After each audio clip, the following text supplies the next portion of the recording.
Britain's last domestic pro cycling team on the men's scene just shut down for good, which means there'll be no men's UCI teams left on the British scene, the first time this has happened since way back in 2004. Coming hot on the heels of the closure of Trinity Racing and after years of struggling teams, is this a coincidence or is there more to it than it seems?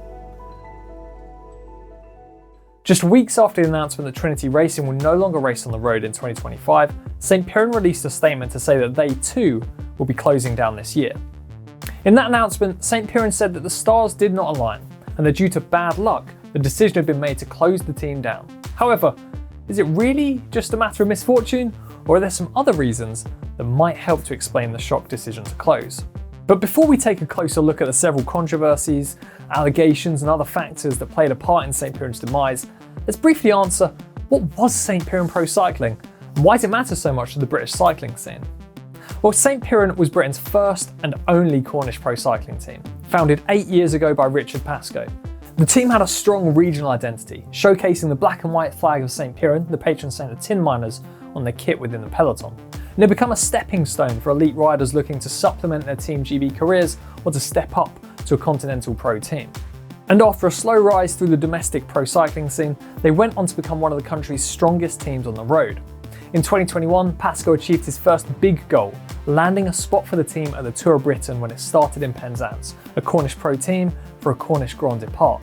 Very fitting. However, this was just the start. They went on to win every single round of the National Road Series in 2023 and achieved strong results across Europe, even landing some big contracts for their riders like Zeb Kiffin on Tour de Titema Unibet and Jack Rukin-Gray on EF Pro Cycling.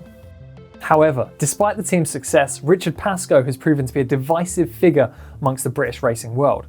He became known for making bold statements and being outspoken on social media. Just a quick scroll through his LinkedIn shows a man happy to speak his mind and throw out ideas to improve the cycling scene in the UK.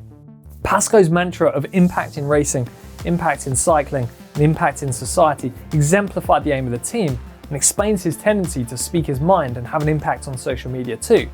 But the result of this outspoken nature can be seen in the comments made online in response to the recent team announcement, with fellow team directors Colin Sturgis and Andy Turner clearly not shedding any tears. In contrast with Pascoe developing his public reputation for a direct approach, some were left wondering if the manager has always been totally transparent about what's going on within the team. So what exactly has St. Piran been in the spotlight for? Well, you might have seen in a previous video that we talked a lot about the team's bike situation. Of course, the team bike is a crucial part of a cycling team, and it's regularly talked about. But for St. Piran, it was for a reason you might not be expecting. In 2021, St. Piran first made a claim that the bikes supplied by Lapierre, their bike sponsor, were unsafe after several incidences like 7 fork failures, frames needing replacing, and ongoing headset problems. However, these claims were met with the response that the responsibility for these problems lay with St. Piran's staff over the way they built their bikes. And this led to the involvement of the lawyers, over a £100,000 dispute which St. Piran claimed they needed to spend in order to replace the team bikes. And needless to say, this situation led to the end of the partnership. So Owen, I hear you say, if they don't have any team bikes, what are they going to race on? Well, that brings me on to the next point. Losing a bike sponsor would be a nightmare for any team manager, but it eventually turned into something even worse for St. Piran. Cycling Weekly published an expose where they alleged that the replacement bikes did not meet the standards that the UCI demand and fake compliance stickers had been applied to the replacement frames. This allowed the team to temporarily fly under the UCI's radar, circumvent their regulations, and save money by buying cheaper bike frames. And you might be wondering how something like an illegal bike frame could go unnoticed for so long. It was actually reported that riders had made comments to Pascoe questioning the safety of the bikes, even going so far as to compile a document outlining their concerns. But apparently, these concerns were ignored. As a result, the UCI opened an investigation into the team with a potential fine of up to 100,000 Swiss francs. In fact, this investigation is still ongoing, and combined with the next few revelations, probably played a major part in the team's closure. In that same article by Cycling Weekly, we learned that the former sporting director, Steve Lampier, claims that he's owed £27,000 in unpaid wages and expenses after being forced to independently pay for hotel and travel costs when racing abroad, despite saying that he was promised those would be covered by the team. And at least 3 other people have also come forward to say that they too are owed money. And if that's true, it indicates there may have been financial troubles amongst the team for some time.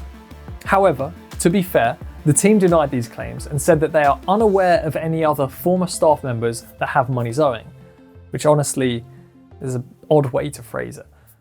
Now, not only is the team being accused of failing to pay the money that they owed their riders and staff, it's actually claimed that they were charging fees to riders in a scheme that seems a lot like pay to apply and pay to ride. As you can see from this archived product listing on the St. Piran website, the Cornish team were asking athletes to pay £500 for a performance test review as part of an application to ride for the team. And only after completion of the review would they receive a decision. And on top of that, they apparently sent out and insisted riders sign an NDA to join the team for the 2025 season. However, this was stopped after a strategic review.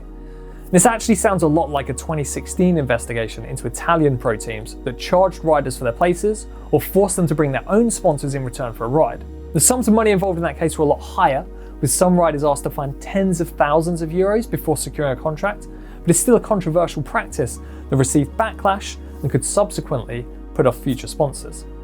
So, as a brief recap, there have been allegations of unpaid staff and riders, unpopular decisions to charge riders to apply to the team, a £100,000 dispute with a former bike sponsor, and accusations of applying fake stickers onto non-UCI legal bikes. You could say that any one of these factors would be enough to force the team to close, but posts online suggest the team was still planning on riding in 2025 until as late as a month ago. However, the final deciding factor may just be that the team's UCI application was just denied.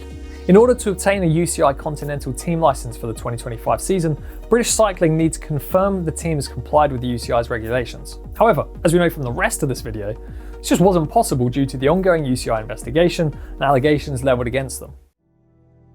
And this will leave many people wondering what's next for the British scene, what's going to fill the gap, and what's going to happen to the riders who have now lost the pathway to showcase themselves on the bigger stage, such as the Tour of Britain.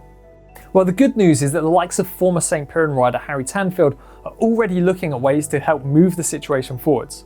Tanfield went about trying to set up a new team to take St. Piran's place, and managed to come pretty close, even getting an extension to British Cycling's usual deadline and support from the governing body. Unfortunately, it proved to be too much of a push at such short notice. But even this display of determination and resilience from Tanfield can give us hope that it's not a losing battle for a new British UCI team. So was it really just a matter of bad luck for the team this year? It seems like there was a lot more going on behind the scenes than St. Piran's press release let on, and a combination of factors actually led to the decision to close the team. One thing that we can be certain of is that with St. Piran closing down, there are no UCI Continental level teams left in the British men's peloton this year. But to end on a positive note, the women's side of British racing still has plenty of Conti teams on the scene next season, with the likes of Smurfit Westrock and Alba Racing stepping up with increased profiles next year. And let's hope that the stars align for some new Conti teams in 2025 and 2026, providing British riders with the opportunities they deserve. Okay, that's all from me. What do you think about St. Piran's closure? Let me know in the comments below, and subscribe if you want to stay up to date on the British elite cycling scene. Thanks so much for watching, and I'll see you next time.